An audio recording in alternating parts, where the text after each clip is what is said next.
dragging showers and potential for flooding. I have your full forecast coming up. Also ahead, excitement around the district as D.C. Council greenlights $500 million for Capital One Arena upgrades. Thing all around the package is excellent to keep the Wizards here. A deep dive into what those upgrades could include and what happens next for this to become reality. Then, restaurant robbery, the shocking surveillance video from inside a D.C. subway. And later, the remains of a young woman discovered in Fauquier County have remained a mystery for more than 4 decades. People have been wondering for 2 generations where she has been or where she is. Tonight, hear how investigators are trying to identify the Jane Doe all these years later. You're watching the station covering all of the DMV. This is DC News Now. You are taking a live look right now in DC News Now at the Dulles Toll Road. You can see here the shine coming up from the rain there. Flood watch still in effect for much of our region right now. Hi, everybody. Thanks for joining us tonight for DC News Now at 9. I'm Chris Flanagan. Now, we want to get right to Chief Meteorologist Janessa Webb, who's tracking the timing of several storms for us on this DMV First Warn Day. And Janessa, visibility, really a big problem right now. Yeah, it's going to continue to really go downhill with visibility. You kind of have the frontal passage to our west, and there's so much moisture in the upper atmosphere. It's allowing fog to really be out and about, and it's going to get dramatically worse as we go into your early morning commute. I know live look out here out towards the cathedral, hard to see just because you have some rain that's coming down well to our west and in the center of the DMV.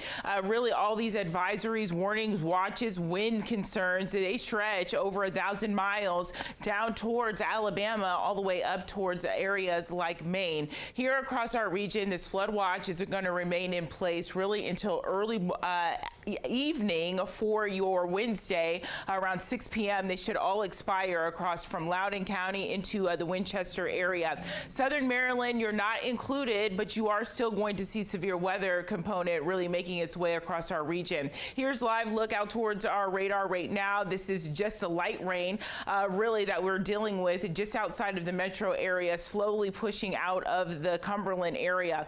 Folks, just to our west, I mean almost nearly in Grant County, a tornado watch now in effect. And so I'll watch this closely for the next hour or so. Potential of that expanding as we watch this next round of severe conditions making its way into the region. Everything's on the table as we go into the next 24 hours. Flooding is our main threat with straight line wind damage across DC metro area, extending into Calvert, Charles County, along with hail for Fairfax County, and an isolated tornado threat the farther west you go.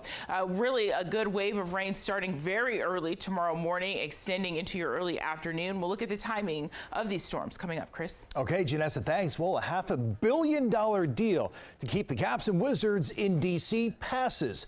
Council members voting unanimously on that plan. We have team coverage tonight. Our Daniel Hamburg is speaking to fans, but first, our Mayor Carbone has the latest from city government. And Marielle, talk about a major investment.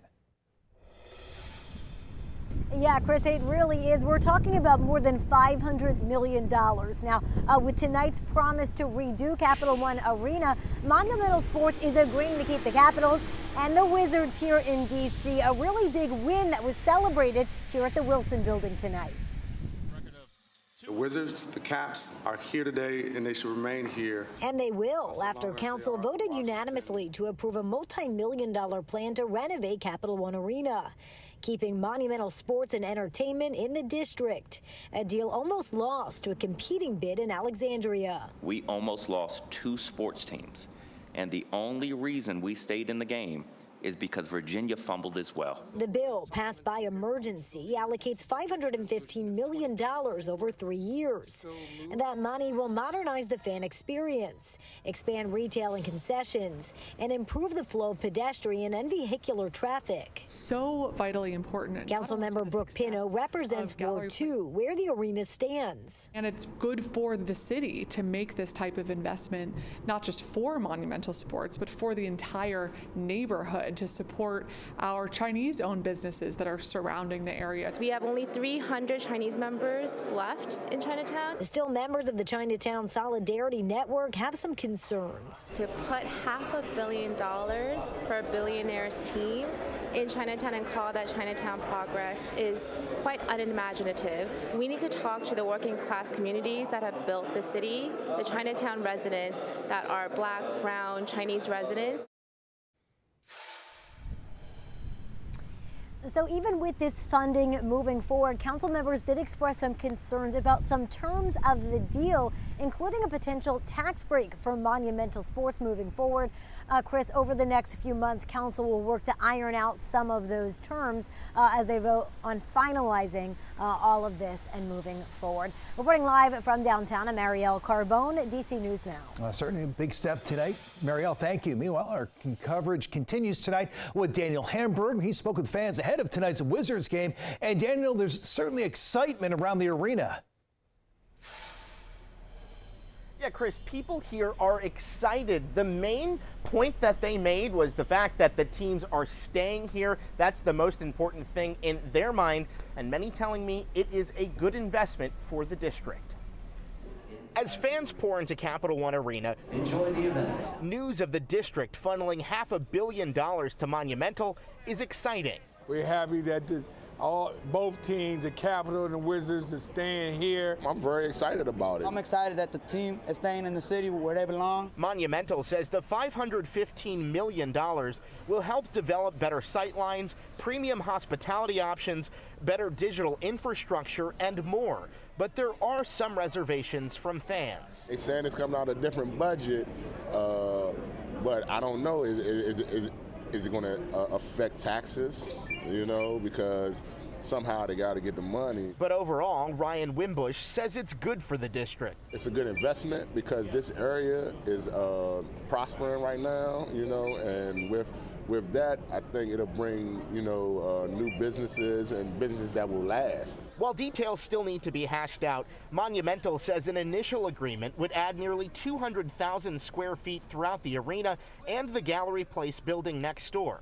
What do fans want to see? A better fan experience and making sure that the crime rate around here goes down so more fans can come out to the games. And on that front, the initial agreement says that there would be 17 MPD officers 2 hours before the game and 2 hours after the game to help improve safety surrounding these big events. Of course, all of that still needs to be worked out by the council after this money was essentially released. We're live at Capital One Arena. Daniel Hamburg, DC News Now. Daniel, thanks. Meanwhile, all new at 9. Man has turned himself in for a deadly shooting outside of a Virginia nightclub. That shooting happened 2 Saturdays ago, March 23rd, in front of Club Tempo in Dumfries. Police say 2 men were fighting when one pulled out a gun. Carvel Williams was shot several times and died. Jonathan Middleton turned himself in today. Police say the men did know each other. And here in the district, a search underway tonight for a man at the center of a robbery investigation. The whole thing caught on camera at this Subway in Southeast. Take a look here. See the man jump the counter, rifle through drawers, cash register, and at one point he appears to pull what looks like a laptop out of the wall. He then hops back over with the cash. You can see he gets tangled up in some wires here before he makes his escape. Police say this robbery happened on March 15th at the Subway on Georgia Avenue. So far, that suspect has not yet been caught. A Bethesda, Maryland physician has been charged with illegally distributing prescription drugs. Grand jury indicted Anissa Maroff earlier this year. She was arraigned today. According to prosecutors, Maroff wrote at least 7 illegal prescriptions for Adderall, Xanax, and other controlled substances, all while running her practice. If convicted, she faces up to 20 years in prison. It has now been 1 week since the Key Bridge collapsed in Baltimore, and officials are making more headway in recovery efforts. They say a temporary channel for commercial boats is now open. DC News Now weekend anchor Tosin Fakile joining us here in studio. And Tosin, they also brought in new technology to give us a clear picture of what's underneath on the bed of that river. That's absolutely right, Chris. First of all, we now know that the depth of the channel is at 50 feet, just to show you how deep it is. So with 3D capability, they're seeing the wreckage under the 50-foot channel and how far and extent extensive it is, and officials say the collapse isn't just on the seabed, it is below the mud line. But there is some positive news now. There are now 2 temporary channels that can't support commercial traffic on that channel. That second channel, Governor Wes Moore said, was opened at about 1:15 this afternoon. This is video of the first vessel that passed through the first temporary channel yesterday. This morning, crews also set up buoys in the rain to make sure vessels could navigate the waterways. Now, even though 2 temporary channels and moving commercial traffic again is positive news, Governor Moore says there's still a long way to get the size of commercial traffic back to where it was. In order for that to happen, for example, to get those vehicles, and what's going to happen as we can then get to a 35-foot depth and a 35-foot draw, that we can start getting the larger ships back on. We have portions of the wreckage that are completely collapsed. What this means is that the state of that wreckage makes it very difficult to figure out where to cut, how to cut. Now, the weather is impacting recovery efforts. Governor Moore says current weather conditions make it unsafe for rescue divers to return to the water, but he says they will work safely to bring those families closures. All right, so as for what's next, with efforts in Baltimore, 2 business resource centers are now fully operational. The General Assembly continues to work on the Port Act, which looks to help people impacted, and Governor Moore extended the legislative session to allow more time for lawmakers to work on the state budget and help for Baltimore. And Chris, President Biden is also expected to visit that site on Friday. Okay, Tosin Fakile here in studio. Tosin, thanks. We have new video tonight of a man seen breaking into a church in Silver Spring. He breaks a window in the middle of the night to get inside. Told this happened at Southern Asian Seventh-day Adventist Church. Video from last Wednesday around 3 a.m. shows the suspect charging his phone and then hanging out in empty hallways. Montgomery County Police are hoping this footage will lead to an arrest. Montgomery College is expanding. Students on the Silver Spring campus began classes this week at a new East County Education Center. That center has classrooms and training labs. Center expects to serve more than 1,000 students in the first year.